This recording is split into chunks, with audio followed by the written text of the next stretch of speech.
कमलेश तिवारी ने कहा था कि अगर मेरी हत्या होती है तो इसके जिम्मेदार संघ और बीजेपी के लोग होंगे, क्योंकि यही लोग दिन रात मेरी हत्या की साजिश करते रहते हैं। अब कमलेश की मां का कहना है यह हत्या योगी के इशारे पर बीजेपी नेता शिव कुमार गुप्ता ने की है, क्योंकि पूरी बीजेपी समेत योगी कमलेश से जलन महसूस करते थे। कमलेश के भतीजे का कहना है यह हत्या मंदिर स्थित जमीन विवाद की वजह से हुई है, लेकिन हत्यारा शिव कुमार गुप्ता ही है, क्योंकि वही 10 दिन पहले जान से मारने की धमकी दे रहा था।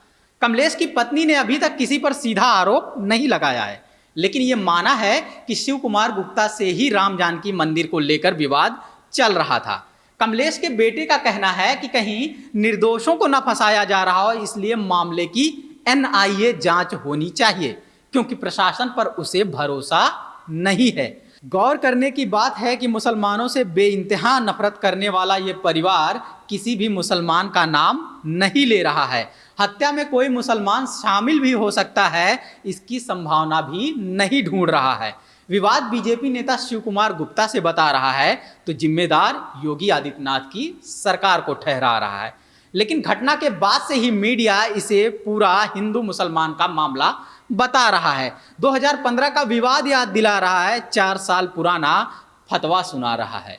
अब प्रशासन भी इसी एंगल पर ध्यान लगा रहा है। पूछताछ के लिए कुछ मुसलमानों को गिरफ्तार भी किया है, जिनका कनेक्शन 4 साल पहले पुराने विवाद से ही बता रहा है। मगर सबसे बड़ा सवाल यही है कि परिजनों और मीडिया, सरकार, प्रशासन के बयानों में इतना बड़ा विरोधाभास क्यों है। नमस्कार, मैं समर राज बोलता हिंदुस्तान में आपका स्वागत है। वैसे तो योगी राज में अब किसी की हत्या हो जाना बेहद आम बात हो गई है। इस सबसे बड़े प्रदेश में अपराध की घटनाएं तो अब बेतहाशा बढ़ गई हैं। पुलिस और अपराधियों द्वारा किसी को भी ठोक देने की चलन हो गई है, क्योंकि ठोको नीति को स्वयं सीएम योगी की स्वीकृति मिल गई है। लेकिन ठोक देने, मार देने और काट देने की ये घटनाएं कभी भी एक न्यायप्रिय समाज के लिए स्वीकार नहीं होनी चाहिए। हत्या चाहे किसी यादव जाटव की हो या किसी मजलूम खान और अंसारी की, या फिर निहायत ही सांप्रदायिक कमलेश तिवारी की, उसका जश्न नहीं होना चाहिए। और हत्याओं को मौका मानकर जो होने लगती है सांप्रदायिक राजनीति, वो तो बिल्कुल भी नहीं होनी चाहिए। लेकिन ये राजनीति हो रही है राजनीतिक दलों के दफ्तरों से और टीवी अखबारों के न्यूज रूम से।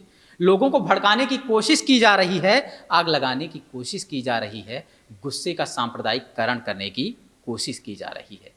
2 राज्यों में चुनाव और कई राज्यों में उपचुनाव हो रहे हैं, इसलिए जनता को सावधान रहना चाहिए, क्योंकि भावनाओं को वोट में बदलने की साजिश की जा रही है। और सबसे बड़ा साजिशकर्ता निस्संदेह गोदी मीडिया है, जो 2015 के बहाने अब आग लगा रहा है। 4 साल पुराना फतवा तो याद दिला रहा है, लेकिन 10 दिन पुरानी धमकी की बात छुपा रहा है। परिवार वाले स्थानीय विवाद बता रहे हैं और ये इसे इंटरनेशनल बना रहा है। सूरत से हुई गिरफ्तारी के बहाने दुबई ही नहीं, आईसिस से भी तार मिला रहा है, जिस मामले की जांच अभी शुरू ही हो रही है। स्टूडियो में बैठकर उस पर फाइनल फैसला सुना रहा है। सबसे दिलचस्प बात तो ये है कि अब बीजेपी को कितनी बम्पर सीटें मिलेंगी, इस बात का भी आकलन दिखा रहा है।